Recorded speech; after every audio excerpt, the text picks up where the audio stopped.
La tercera temporada de Radio SPM ya está aquí. Únete a nuestra comunidad donde compartimos la pasión por la salud pública con personas expertas, docentes, investigadores e investigadoras en el campo salubrista.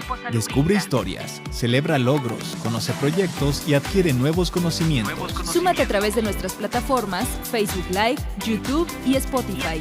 Ya comenzamos. Muy buenas tardes, yo soy Aldara Cabrera, les doy la más cordial bienvenida a Radio SPM, una producción de la Subdirección de Desarrollo y Extensión Académica de la Escuela de Salud Pública de México. Y bueno, pues hoy estoy súper contenta junto con el equipo de producción de este programa, porque gracias a ustedes quienes nos ven y nos escuchan semana con semana, al trabajo que se realizó el año pasado, a nuestras invitadas y nuestros invitados que como el día de hoy vienen a compartir con nosotros su experiencia, sus conocimientos, para que ustedes puedan entender de una mejor manera, una manera más sencilla, el producto del conocimiento científico. Bueno, pues este año el Consejo de Ciencia y Tecnología del Estado de Morelos nos dio el reconocimiento al mérito estatal en la categoría de divulgación por pues todo el trabajo que se realizó el año pasado a favor de la divulgación de la ciencia. Entonces, bueno, hoy, ejemplo de ello, de este trabajo que se hace de vinculación con especialistas en el ámbito académico, en el ámbito de investigación y en el ámbito también de la atención clínica, pues hoy tenemos la fortuna de poder platicar con la doctora Claudia Ivonne Ramírez Silva. Ella es investigadora del Instituto Nacional de Salud Pública y responsable de la iniciativa Más Lactancia y Salud para la Vida. Muchas gracias por estar otra vez aquí con nosotros. Gracias, Aldara, a ti por la invitación. Estoy muy contenta de poder estar aquí. Gracias. Y bueno, también damos la bienvenida al doctor Jorge Israel Hernández Blanquel. Él es pediatra infectólogo, maestro en salud pública, egresado de aquí de la Escuela de Salud Pública de México. Muchas gracias por estar otra vez también aquí con nosotros, doctor. Al contrario, muchas gracias a ti y me uno a las felicitaciones. Muy bien merecido este trabajo, este reconocimiento. Ay, ¿verdad que sí? Claro Bueno, que pues sí. Estamos bien contentas y contentos porque de verdad que sí ha sido un trabajo de mucha vinculación, de convencimiento también, de hacer énfasis en que, bueno, pues a final de cuentas el producto de la ciencia tiene que ser compartido con la población en general para que puedan hacer uso de esos productos, de ese fruto del trabajo de investigación y del trabajo académico, ¿no? Lo que nos reúne el día de hoy aquí en este programa, pues es la intención de compartir con ustedes, entender la relación que existe entre la lactancia materna, la regulación del mecanismo de apetito y saciedad, y qué relación tiene también el sistema inmunológico en todo esto, o sea, con la lactancia, con el sobrepeso y la obesidad. Y bueno, para ello voy a pedirle a nuestros invitados que nos ayuden primero a contextualizar este tema. Doctora Ivonne, ¿cómo podrías explicarnos de manera muy breve y de manera que nuestra audiencia pueda entender un poco la importancia de cuidar la alimentación, tener una nutrición adecuada desde los primeros días de vida de cualquier ser humano? ¿Cómo afecta el sobrepeso y la obesidad a la niñez o incluso desde la primera infancia? Claro, Aldara, muchas gracias. Pues mira, el sobrepeso y la obesidad es uno de los primeros problemas de salud pública, ¿no? No nada más en México, sino a nivel mundial. Y nosotros, el 70% de nuestra población adulta sufre sobrepeso y obesidad. Y la Federación Mundial de Obesidad ha estimado que para el 2035 subirán las prevalencias en la niñez el 100% y el 125% en las niñas. Entonces es algo grave. La obesidad es la causa de muchas otras enfermedades, como las conocemos como son las crónico-degenerativas, y si se presentan a edades cada vez más tempranas, quiere decir que esas enfermedades, que son también que disminuyen la calidad de vida de la población, quiere decir que se van a presentar a edades más tempranas. En los niños lo que vamos a identificar en una primera ventana, tal vez no es la diabetes mellitus tipo 2, ¿no? Pero vamos a empezar a identificar presión arterial tal vez elevada, no va a ser hipertensión, pero vamos a empezar a ver alteraciones metabólicas ya en los niños. Entonces, es muy importante que cuidemos a nuestra infancia, porque si no, cada vez la ventana de oportunidad para estas comorbilidades, que se le llaman así, cuando desenlazan, son desencadenadas por la obesidad, se van a presentar cada vez más temprano, y quiere decir que eso va a tener una alta mortalidad, ¿no? La población va a morir más temprano, a más temprana edad. Uh-huh. Bueno, si les parece, vamos a ir tratando de vincular desde ahorita la relación que existe entre el funcionamiento del sistema inmunológico o el adecuado funcionamiento con la lactancia y con el sobrepeso y la obesidad. Entonces, ya tenemos un primer contexto con la doctora Ivonne de la importancia de entender cómo afecta estas condiciones de sobrepeso y obesidad hacia otros efectos ya de comorbilidad o incluso de muerte. La muerte, ¿no? Sí, lo tenemos que decir así. Doctor Jorge, ¿cómo se relaciona o de qué manera podemos vincular el sistema inmunológico a estas cuestiones del sobrepeso y la obesidad desde la infancia? Y cómo la lactancia materna, ya más adelante, ayuda a mejorar este funcionamiento adecuado del sistema inmunológico. Sí, claro. Bueno, la primera vacuna que tenemos todos es la lactancia materna. Así se ha nombrado por muchos autores. ¿Por qué? Porque sabemos que el calostro y después la leche llamada de transición, después leche madura, pero principalmente el calostro va a tener hasta el 80% de un anticuerpo que se llama IgA. Sabemos que la mayoría de las infecciones entran por las mucosas, es decir, por la mucosa de la boca, la mucosa de la nariz. Y este anticuerpo en particular tiene su sitio justamente en mucosas, y eso hace que sea muy relevante que la lactancia materna se oferte de manera exclusiva los primeros 6 meses. De hecho, si uno lee como factores de riesgo para cualquier enfermedad de vía aérea respiratoria, incluso neumonías, ¿no? Factores de riesgo son aquellos niños que no tuvieron lactancia materna, o incluso que haya sido incompleta, que no haya sido en los primeros 6 meses de vida. Respecto, ya hablando un poquito de la obesidad y el problema de salud, pues por supuesto que nos unimos con la doctora porque es un problema también a nivel pediátrico, es un problema de salud pública a nivel pediátrico. Siempre México está en los primeros lugares a nivel mundial, y hay que recordar que ahora ya la obesidad se ve como un fenómeno mucho más global, en el sentido de que es un fenómeno hiperinflamatorio, ¿no? Es un estado hiperinflamatorio donde, por supuesto que las enfermedades crónico-degenerativas están presentes, pero también se ha asociado mucho enfermedades neoplásicas, ¿sí? Entonces no está la típica enfermedad cardiovascular, que sabemos que per se es un factor de riesgo, pero otras que no te imaginarías, como neoplasias, también están vinculadas a la obesidad. Por eso es un tema tan relevante. Doctora Ivonne, yo creo que una de las mayores preocupaciones de una mamá lactante es el peso de su bebé. Es decir, si está adquiriendo el peso que debería o si se está sobrepasando de ese peso. Entonces, ayúdanos a entender cómo regula el cuerpo humano la ingesta de alimentos y cómo la lactancia materna puede ayudar a que ese mecanismo funcione adecuadamente. Muy bien, gracias Alara por tu pregunta. Yo creo que cuando decidimos ser mamás, nos tenemos que preparar para eso, ¿no? Y es prepararnos desde el embarazo. Me voy a ir un poquito más para atrás, porque aquí hablamos de generar un ser humano saludable.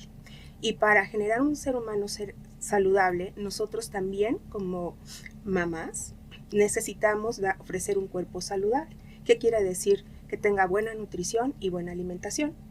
En los últimos años, lo que se ha estudiado es que cuando una mamá no tiene una adecuada nutrición, que tiene sobrepeso u obesidad, o tiene una dieta muy poco saludable, ¿qué quiere decir? Alta en azúcares refinados, en grasas saturadas, en grasas trans. Eso lo que hace es, nosotros tenemos, la mamá va creando a ese nuevo ser humano. ¿Y qué es lo que ocurre?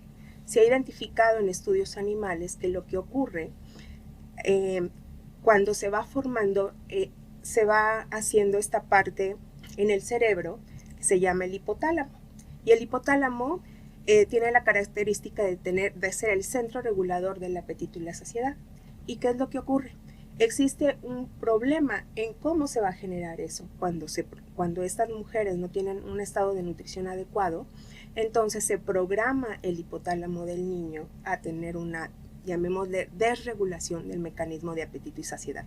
¿Eso cómo se va a expresar? Cuando nace el niño va a tener menos sensibilidad a la saciedad y va a tener más hambre, ¿sí? Eso, de esa forma se va a expresar. Entonces, por eso es importante cuidarnos desde esa parte. Y en la parte de la lactancia, fíjate que lo que se ha identificado es que en algunos animales este mecanismo pues se va madurando a través de la gestación. Hay animales que nacen con este sistema todavía inmaduro. En el ser humano se ha probado que ya nace casi más maduro, pero no maduro del todo. Terminan de integrarse ciertas conexiones muy importantes en este núcleo, ¿ok? Entonces, un elemento que es primordial para esto son dos hormonas, la leptina y la adiponectina. ¿Y qué crees? ¿Qué hormonas tienen la leptina y la adiponectina? La leche materna. La leche materna tienen estas dos hormonas que, ¿cuál es su función? Bueno, una, la que se ha especulado, es que terminan y ayudan a terminar de madurar toda esta red, ¿no?, neuronal en el ser humano, pero también pasan a circulación en el niño. Y esta, sobre todo la leptina, se ha identificado que ayuda a la maduración del tracto digestivo y también tiene que ver con regular el apetito y la saciedad del niño. Entonces, ¿qué es lo que ocurre? El que la mamá le transfiera esos niveles de leptina al niño, eso per se también fisiológicamente, porque el niño todavía no produce tanta cantidad de leptina para regular esa saciedad, le va a permitir tener una mejor regulación. Ahorita estamos enfocándonos en ese mecanismo. Hay otros mecanismos que también tienen que ver con la regulación. Pero de esa forma, la lactancia materna está contribuyendo en cierta medida en esta situación no óptima, tal vez en la cual se desarrolló el niño, pero si recibe lactancia materna, existe ahora un término que le llama epigenética. ¿Qué quiere decir? O podemos como hacer que deje de funcionar lo que venía funcionando bien, dada una exposición, ¿no? O que vuelva a resarcirse en cierta medida el daño, ¿no? Entonces, la lactancia materna lo que estaría contribuyendo ahí es un poco a resarcir el daño, ¿no?, que hubo, y además de esta forma se le permite al niño precisamente autorregular. Es muy importante cuando el ser humano nace, y por eso se dice que es la lactancia materna libre demanda, el ser humano sabe qué es lo que necesita, ¿sí? ¿Y qué es lo que ocurre? Nosotros, al desinstalar la lactancia materna, desinstalamos eso, como que el niño no sabe qué es lo que necesita y le damos una alimentación artificial a través, claro, de estudios que se han hecho, pero finalmente que son a nivel poblacionales.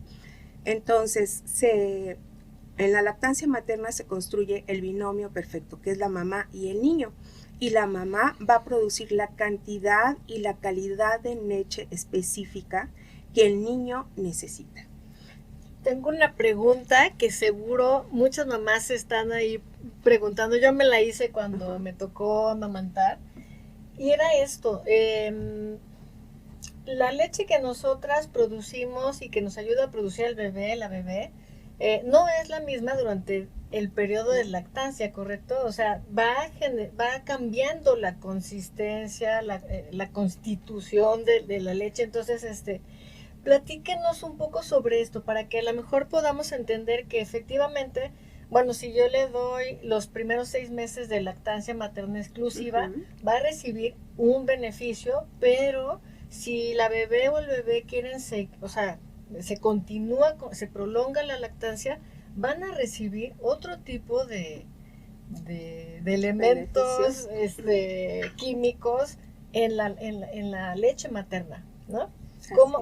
¿Cómo va cambiando esta cantidad, la consistencia de leche materna ¿Y de qué está compuesta la leche materna, doctor? Sí, sí, claro, mira, la leche materna tiene 3 etapas, ¿no? El calostro, que es lo que mencionaba hace ratito, es la parte que tiene mucho más anticuerpos. Este calostro, dependiendo si es multípara o es de la primera gesta, es la cantidad que se produce más fácilmente. Generalmente a la primera gesta, a las más primerizas les cuesta más trabajo la producción y se estima que puede ser en los primeros 5 o 7 días esta producción de calostro, que puede ir muy baja, desde 20 mililitros al día, y ya por el 6º día se pueden producir más o menos como 560 mililitros al día, ¿no? Entonces va aumentando, obviamente con el paso de los días y con el estímulo de la succión. Después es una leche de transición. La primera leche de calostro tiene un color un poquito amarillento porque también tiene muchos betacarotenos. Eso es importante que lo sepan porque a veces piensan que pues está mal la leche, ¿no? Porque se ve un poco rara, pero en realidad es un color normal. Después la leche de transición puede ser entre 3 a 5 días, donde va cambiando el color, se hace de pasar de un color intermedio entre amarillento, oscuro, a la leche ya blanca que conocemos. Justamente la leche de transición es una mitad de este tipo de dos situaciones. Y por supuesto que después de la segunda semana ya tenemos una leche más madura, así se llama. Ahora, como bien lo dices, es de lo más complejo que hay en la vida misma, la leche materna. Se ha estudiado porque, por supuesto, que tiene anticuerpos, hormonas, ¿no? Muchas cuestiones en su interior, y una parte quizás abonando un poquito a la regulación. Hay que acordar que los niños también, parte que interviene en la regulación del apetito es la capacidad gástrica.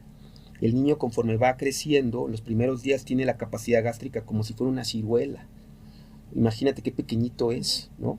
Y después la capacidad gástrica aumentando con el paso de los días hasta un niño de 28 días que tiene una capacidad gástrica como si fuera un huevo de gallina. Entonces, esto también interviene con lo que ya nos dijo muy bien la doctora Ivonne de las cuestiones hormonales, pero también existe una cuestión como mecánica, anatómica, que hace regular que el niño tampoco se exceda, porque un exceso de leche nos va a llevar a otras cosas, de problemas como el reflujo, ¿no?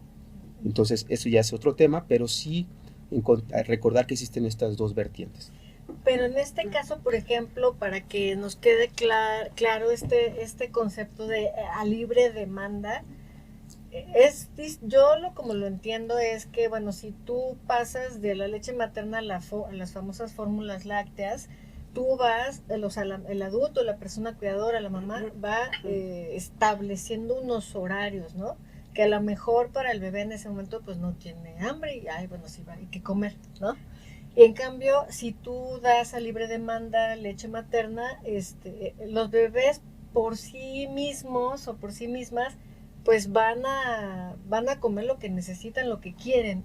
¿Es correcto eso? Así. O sea, a la libre demanda no le va a pasar eso, o sea, que consuman más de leche materna de más. Adelante, sí. Es parte de esta regulación, ¿no? Es el binomio. Si el niño viene con este estímulo, desde luego sí puede demandar más. Pero ¿qué es lo que ocurre? Por ejemplo, se están haciendo estudios, ¿no?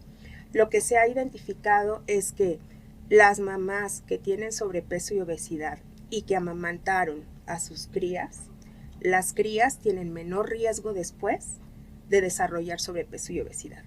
En comparación, estoy hablando en estudios en animales donde se puede ser muy específico.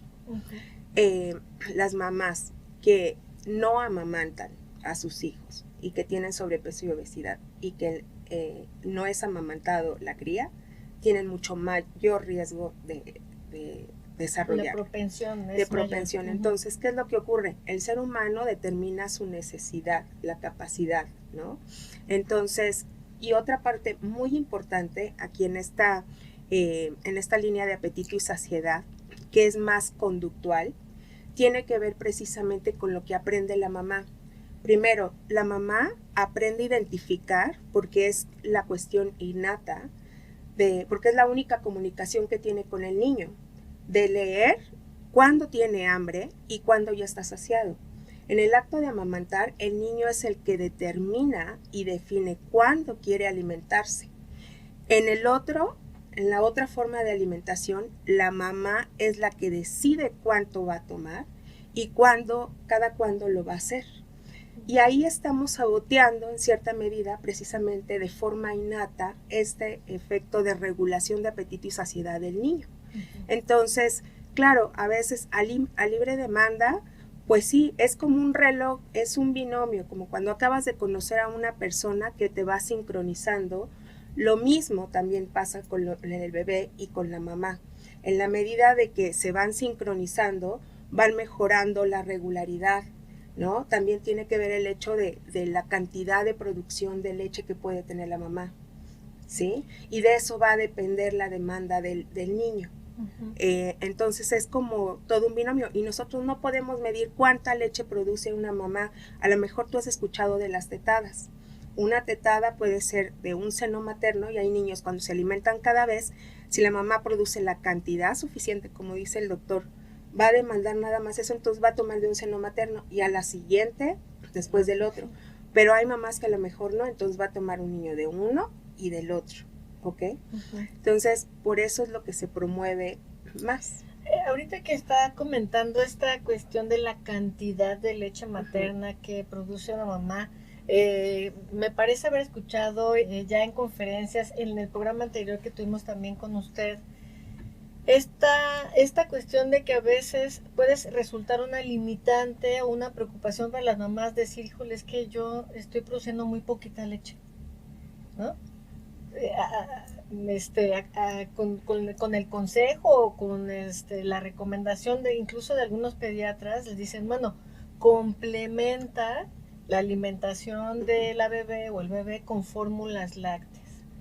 ¿Ahí qué pasa? O sea, ¿cómo podemos compartir con las mamás lactantes o quienes están interesados en el tema de la lactancia esta cuestión de la producción normal que va a ser la que necesita tu bebé? O sea, a lo mejor si tú ves que tu bebé solamente se alimenta de uno, pues que ahí ya quedó. O sea, confiar en este mecanismo, en esta primera decisión, por decirlo de alguna manera, del bebé que va a tener sobre su propia alimentación.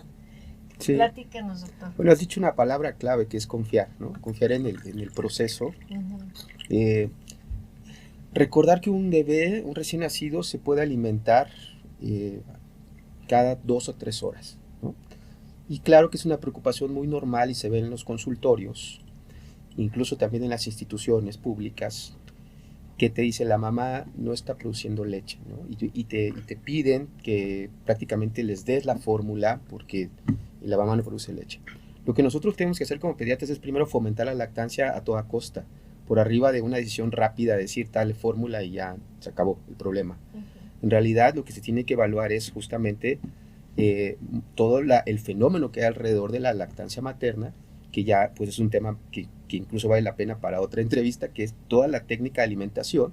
Primero regular si es una buena, adecuada técnica, si no hay problemas con los pezones, ¿no? Todo lo que viene en un manualito de aquel que toma cualquier curso en línea de lactancia materna, que ahí vienen los ítems que tú tienes que checar antes. Nosotros como pediatras también tenemos que checar si efectivamente la baja ingesta nos está provocando hipoglicemias en el recién nacido o en el lactante, que eso sí pudiera justificar alguna suplementación, pero de entrada el mensaje para la población general es siempre fomentar el seno materno por arriba de todo. También se evalúa el crecimiento, el desarrollo, que es un paciente, un bebito eutrófico, ¿no? ¿Qué es eso? Eutrófico, quiere decir que tenga buena ganancia de peso y talla para lo que le corresponde. Y es decir, hay una serie de factores que tenemos que evaluar para no tomar una decisión precipitada y ya destinar a un niño a la alimentación con fórmula, que debería ser el último recurso. Algo que es importante, Aldara, es esto que ya, nada más para complementar lo que comenta aquí el colega, es que sobre todo al inicio de la lactancia, algo que tenemos que vigilar, y eso tiene que ser a través de un apoyo del personal de salud, de gente preparada, es que haya una adecuada transferencia de leche materna, que el niño esté tomando bien, porque si el niño, precisamente por técnica, no está estimulando, no está teniendo la suficiente producción de leche también, aunque tiene que ser en poquito, puede caer en deshidratación. Entonces, nada más vigilando eso y viendo cuántas veces moja el pañal, la ganancia de peso, tú ves la carita del niño, ¿no? Si se queda bien y se queda dormidito. Hay varios indicadores de cómo ir identificando incluso entre tetada y tetada si el niño está bien, ¿ok? Y ya a lo largo del día. Cuando aquí yo creo que el colega lo sabe, pero sí tienden al inicio a perder peso los niños, es normal, pero no más de un 10%. Si está más hacia allá, ese indicador, entonces sí, ya está ocurriendo algo, ¿no? Y eso ayuda a tomar decisiones, pero siempre es a través de solucionar qué está pasando y nada más de sí tener mucha observación en esos primeros días que son cruciales. Uh-huh. Y bueno, para ir también otra vez nuevamente ligando la relación que tiene la función adecuada del sistema inmunológico con pues el sobrepeso y la obesidad, porque la regulación del mecanismo es otro, tiene que ver con otro aspecto. Doctor, ¿qué es una infección primero, ¿no? ¿Qué es una infección? Yo creo que si logramos compartir esto con la audiencia, vamos a ir entendiendo entonces la importancia de que tengamos las personas un sistema inmunológico que funcione adecuadamente y entonces cómo la lactancia ayuda, que ya nos decías en un principio, a favorecer el adecuado funcionamiento de este sistema inmunológico. Sí, pues una infección a grandes rasgos pues es aquel escenario donde alguien puede adquirir por cualquier vía de entrada, ¿no?, de su cuerpo algún microorganismo patógeno, ¿no? De manera general puede ser un virus, puede ser una bacteria y después va a desarrollar, después de cierto tiempo de incubación, ya va a desarrollar síntomas que ya se llama enfermedad, ¿no?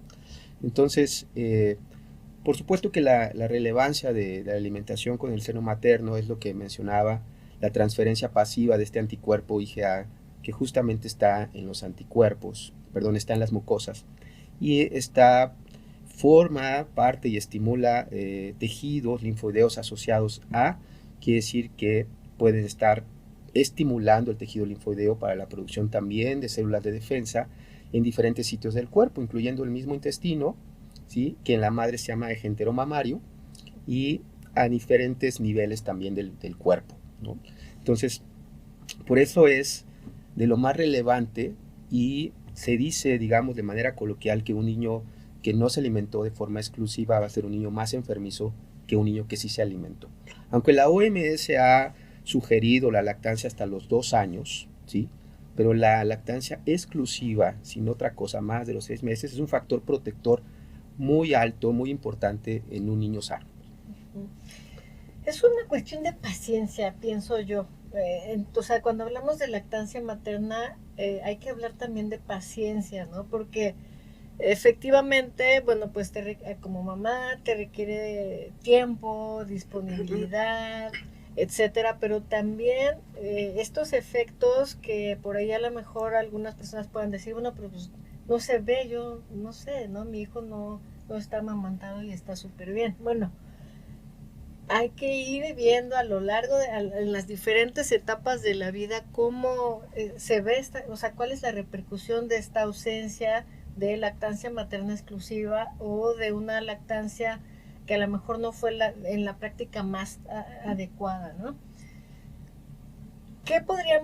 ¿Han identificado algunos obstáculos desde, por ejemplo, la consulta pediátrica, ¿no?, o desde ya la investigación en salud pública, algunos obstáculos que comúnmente se presentan para que la lactancia materna se vuelva una práctica efectiva y exitosa?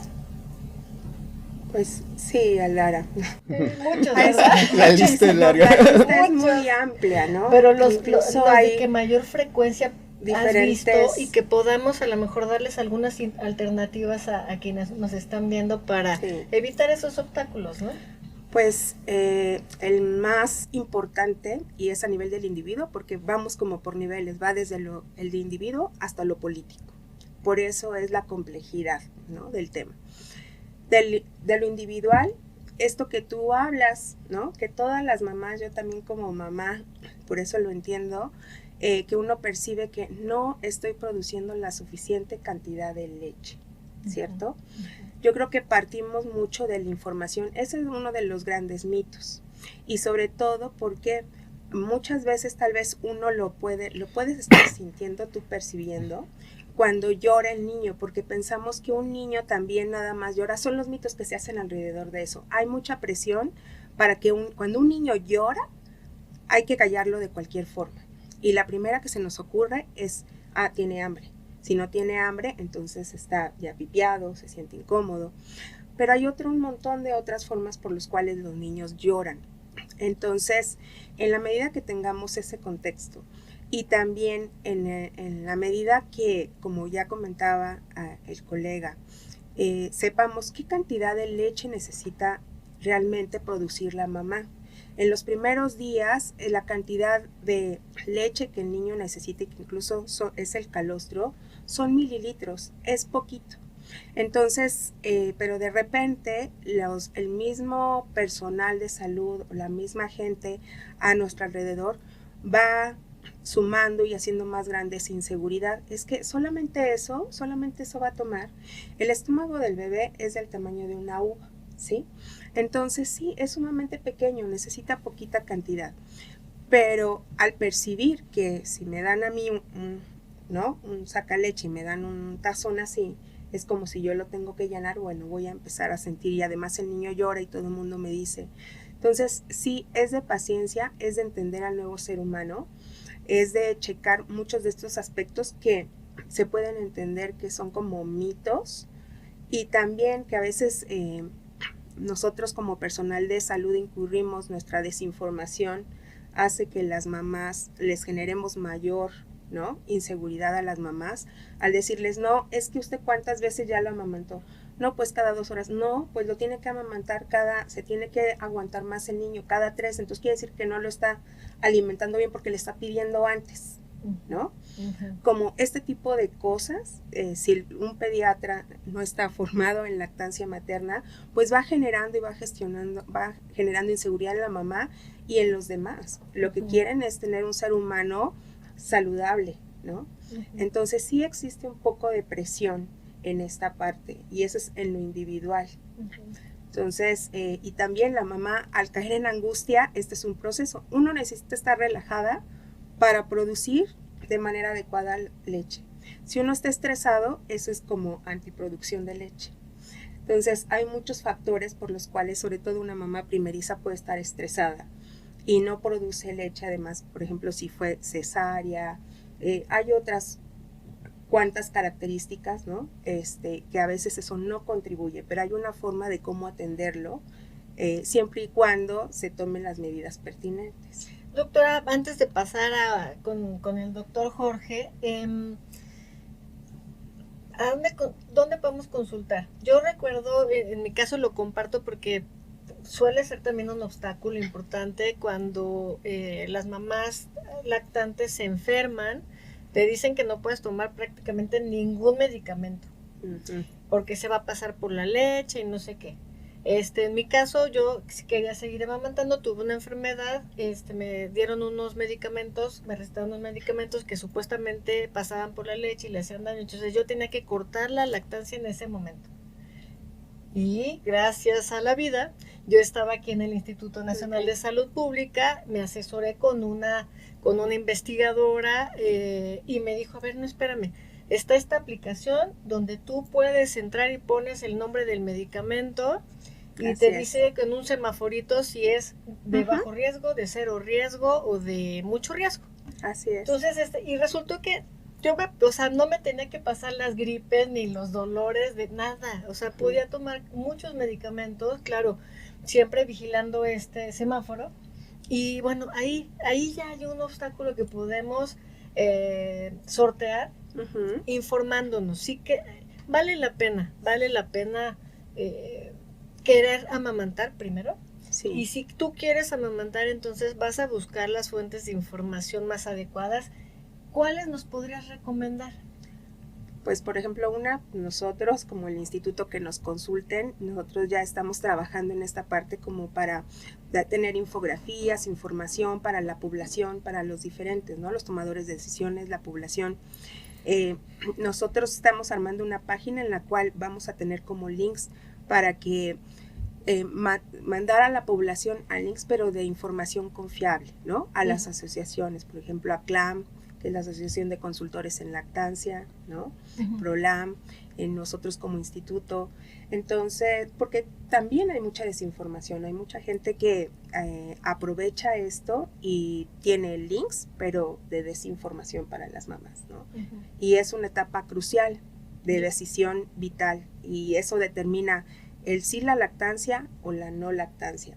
Y ahorita estamos viendo que es muy importante, tiene que ver con la programación y con las respuestas en el futuro que puede tener un ser humano, porque también ahí es de paciencia, dado que no vemos los resultados en este momento, sino son a largo plazo, pero lo vemos hacia positivo, ¿no? Si dimos lactancia, o hacia negativo. Después, si se puede, te voy a comentar algo, porque también es la lactancia extendida. Sí, no, definitivamente la desinformación es un grave problema. Lo que has tocado es un problema muy álgido, muy importante en el medio, en el gremio médico, ¿no? Esa desinformación. Ya me ha tocado justamente ver, al momento que tú haces el interrogatorio y preguntas por qué se suspendió la lactancia, pues, y justamente el típico ejemplo que tú das, que tomó medicamentos, ¿no?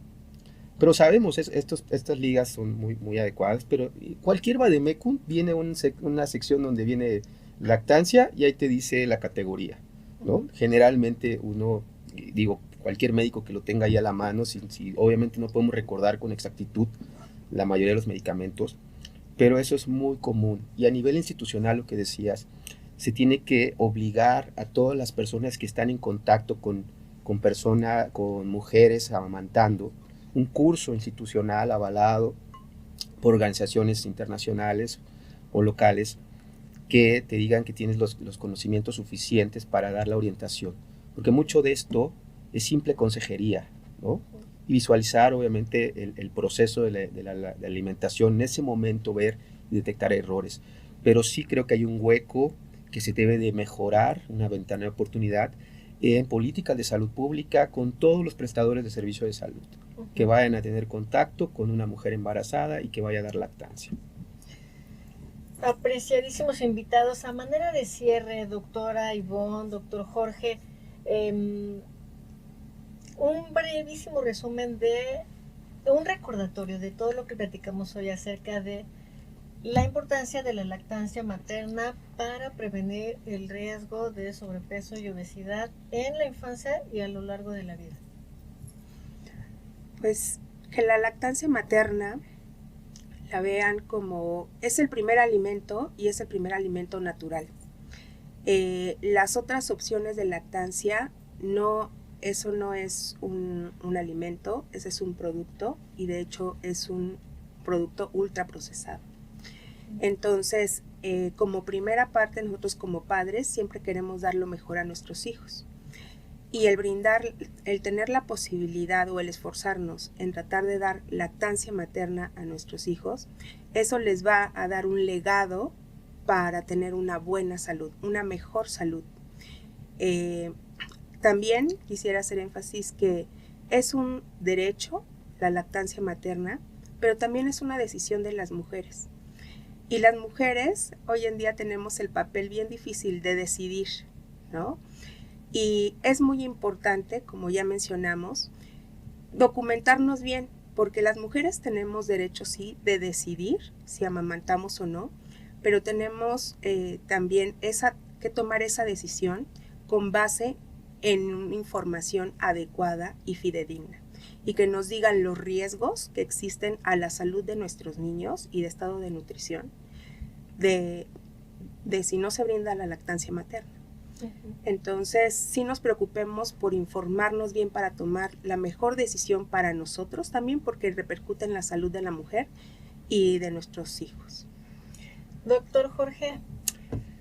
Pues mira, nada más agregar que la leche materna es de lo más rico que existe en la naturaleza, es un alimento complejo, y por ser complejo brinda muchas cosas benéficas. Recordar que también ayuda a establecer el vínculo madre-hijo al momento de estar piel con piel, abrazándolo. Se estimulan una serie también de hormonas, ¿sí? Como la prolactina, la oxitocina, y que establecen ese vínculo que no se ve a simple vista madre-hijo. Y también que el niño alimentado al seno materno pues se va a enfermar menos que el que no. Los primeros 6 meses ni siquiera van a consultar al pediatra, ¿no? Se van a ahorrar ese dinero.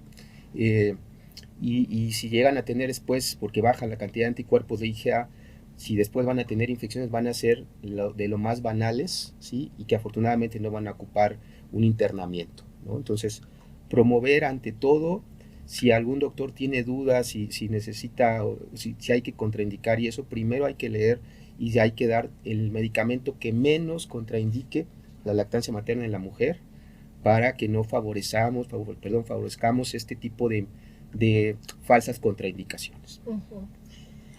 Híjole, yo me quedaría aquí, es un tema que me apasiona de verdad y me parece que es algo que efectivamente es un derecho y como tal debemos defenderlo y buscarlo y procurarlo también, ¿no? Informarnos y participar de manera activa todas las personas que estamos en diferentes niveles y en diferentes sectores, ¿no?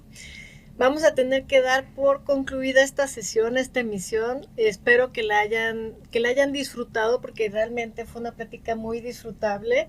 Y vamos a pedirle a nuestra encargada de redes sociales que ponga en los comentarios de esta emisión los enlaces que nos puedan pasar el doctor Jorge, la doctora Ivonne, los enlaces que puedan dar información y puedan orientar a las mamás lactantes y a los médicos, ¿no? Médicos que también estén interesados en informarse sobre este tema. Ahí van a quedar en los comentarios. Yo nada más les invito a que consulten todo el tiempo la página web de la Escuela de Salud Pública de México, en donde van a encontrar información sobre la oferta académica que tiene la escuela, la oferta de educación continua y asimismo también, bueno, pues la revista de Salud Pública de México, que ahí la doctora Ivonne tiene publicado un artículo súper interesante ya, mucho más detallado, es un artículo de divulgación, así que hicimos todo lo posible para que quedara muy accesible. Es un artículo de divulgación en el que van a encontrar información ya detalles sobre cómo regula la lactancia materna, el mecanismo de apetito y saciedad. Soy Aldara Cabrera, les mando un fuerte abrazo, gracias por estar con nosotras y nosotros. Nos vemos en la siguiente emisión. Hasta pronto.